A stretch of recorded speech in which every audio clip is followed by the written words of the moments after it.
a couple of words about creativity. I'm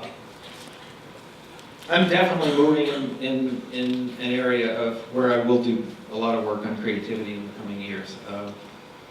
I'm officially retiring from UCLA in June, which means I can really start doing my work. I'm joining the California Institute of the Arts in establishing centers for research on creativity. And I have a partner in London at the University of the Arts, and we already have a couple of grants. So we're off and running, and so I will be trying to center my work there, not going to faculty meetings, teaching once in a while when I want to, and traveling a little bit with my wife when we want to without having a university schedule to adhere to. Okay, so and of course in this work on creativity, of essence are things like how you promote creative skills and creative dispositions. One is the capacity to be creative, and one is the motivation or inclination to be creative. Both have to be important if something's going to happen. And I don't know why I got this slide. I hate slides where you have to read a lot. But it's basically, there's a lot of discussion about creativity. I mean, you see it, well, you're the idea capital, right? You talk about creativity and its importance, your business leaders, your education leaders. Everybody wants a piece of this action. Everybody wants something to happen. But when you peel back the layers, not many of us know exactly what to do. I mean, having more arts education, that would be a step in the right direction. But my contention would be that if you're serious about creativity, you need to be serious about it across the disciplines. You need to have kids third graders working in science in ways that they can develop and value their own ideas and criticize them and get on with new stuff, but that's important. And a fundamental cognitive process, we are, in thinking about anything, creating possibilities. Possibilities are occurring to us. That's a fundamentally creative process. If those things are shut down by your environment, by your teachers, you're going to stop being creative in those aspects of behavior. And so we need to be thinking about how does creativity happen in science and social studies and language and writing and not just art, okay? And one of our first beliefs is if those things are going to happen, you got to encourage them to happen. So in a science curriculum in elementary school, teachers have to be thinking, the curriculum has to be organized in a way, the day has to be organized, the week has to be organized in a way that encourages kids to think for themselves. And doesn't shut them down because they have the wrong answer. Doesn't shut them down because they're wasting a little time. We're not going to get to page 323 by June 10th. No, you've got to, I mean, even to the point of saying, okay, it's Thursday at 1, it's creativity time. Get out your science toys, or whatever it is, something like that. Building creativity into the curriculum has got to happen. And so we want to plan and design some things like that with teachers and explore them on a research basis as part of what we're doing. The other piece is the obvious importance, or not universal, but common importance of collaboration and creativity. The business environment is one where people are not sitting holed up in offices, well, maybe in certain parts of Silicon Valley, thinking of the next smartphone by themselves. It's people collaborating with ideas that come up with stuff that's new and different and better than what they do by themselves. I've run experiments in my classes where I have kids, you know, the old Torrance creativity test type stuff where they take a drawing of an object and think of as many uses as they could with that. And like a little iron U that's flat like a ribbon. And so one of the principals says, well, that'll be my timeout station for kids. Put it against the base of the wall. At any rate, the students, whether it's, I've done it in 5th grade, I've done it with PhD students. PhD students will range from about 5 uses in 5 minutes to 20 uses in 5 minutes. And then I take the kids the students who were really prolific, put 2 of them together, another 2 of them together, put 2 of the students who were really only 5, 4, 6, whatever, put them together, and another group like that, and some things in the middle, and I give them another object. And same thing, 5 minutes, give me as many uses. Well, the kids who only had 5 uses for the prior object, now they're up at 18. What's going on there? Well, in part, it's 2 brains are better than 1. In part, it's we think of these things by connecting things in our brain that perhaps we hadn't ever connected before. These are novel things and that sort of thing. And if you've got connections going between centers in your brain and other centers in your brain, that's one set of possibilities. If the connections between the centers in your brain can go over to another person's brain, the possibilities go up, geometrically and beyond. And so 2 people working together on the same problem are going to think of new things. And that would be the same in creativity. And I think that's recognized in the business world. Of course, we have teams working on things, and that plays out. But go online and look at a sampling of creativity seminars that have been videoed and come out of the work world, and you sort of shake your head. If creativity is important in our society, it's important in our businesses, it's important that our kids go into jobs where they can exercise creativity, and something's not happening.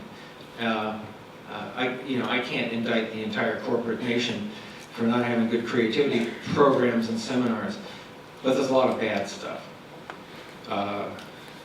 which ought to be banned.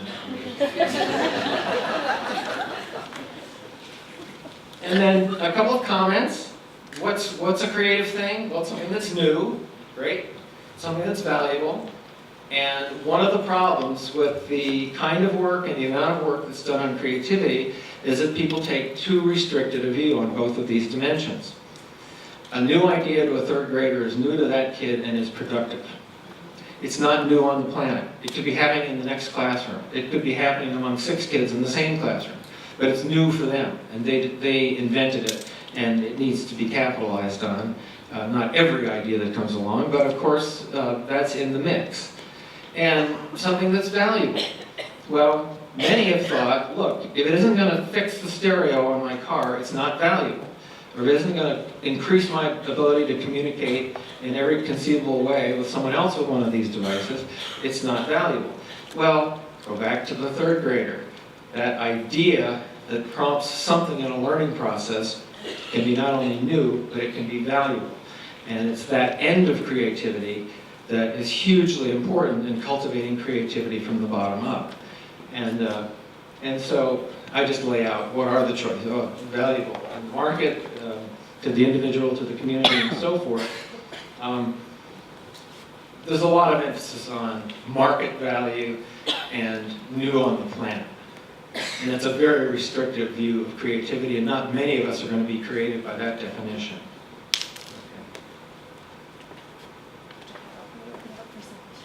Yeah, let me just, there we go. Here's a good idea.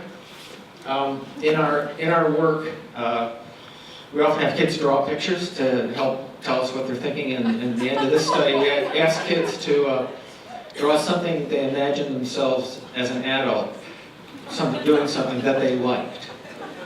And this is a 10-year-old, drew himself lolling in a bathtub full of money.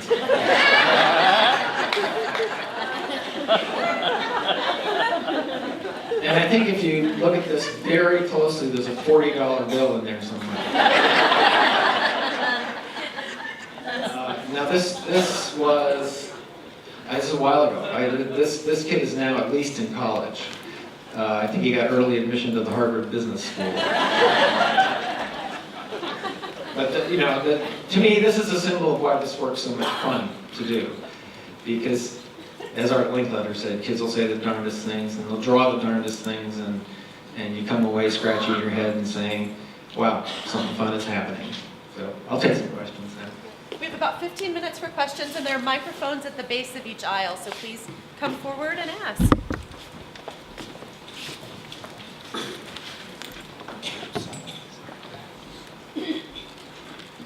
morning. Oh, It's good. it's on. Good morning, thank you for coming. I run a foundation and we're investing with some other foundations in a project called 5 by 5. We're investing with the Chase Foundation and also with Fund for the Arts and some other foundations. And the idea of the program, which was founded in Denver, is give children grades 1 through 5 one arts experience a year and continue it for 5 years. One of the challenges, we're in our first year, one of the challenges I have is sort of getting over that bridge from simply the experience to the richness of arts in the schools. I'm a little concerned that our one-off might not compute or have real value if, in fact, the school experience and the family experience doesn't support it. I wondered if you had any thoughts on that. Well, are you talking about, maybe I need the, Are you talking about whether your environment is contributing to what I described as an arts-rich school or not because of what you're doing? Well, that perhaps. And if that's the only thing that's happening, I guess what I wanted to know is what else could we be doing besides simply funding this program? Is it essential that it be an arts-rich school, or in fact, are we creating an arts-rich environment by supporting kids go? And by the way, most of the arts programs in Louisville, well, not most, but many of them are participating in this and supporting children going and experiencing the arts. So I guess I'm just wondering, is the tail wagging the dog here or not? Okay, one more question. When you say one art at a time in a given school year, so would that be all the kids have visual art one year, and then all the kids in the school have dance the next year? What's your one at a time mean? I think it depends upon the particular school and teacher, what they're interested in. So we are tying it in some ways with the curriculum. Okay. There's an application process and so forth. They have So to every demonstrate. kid would be involved with one art, one way or another, in a Right. given year. Mhm.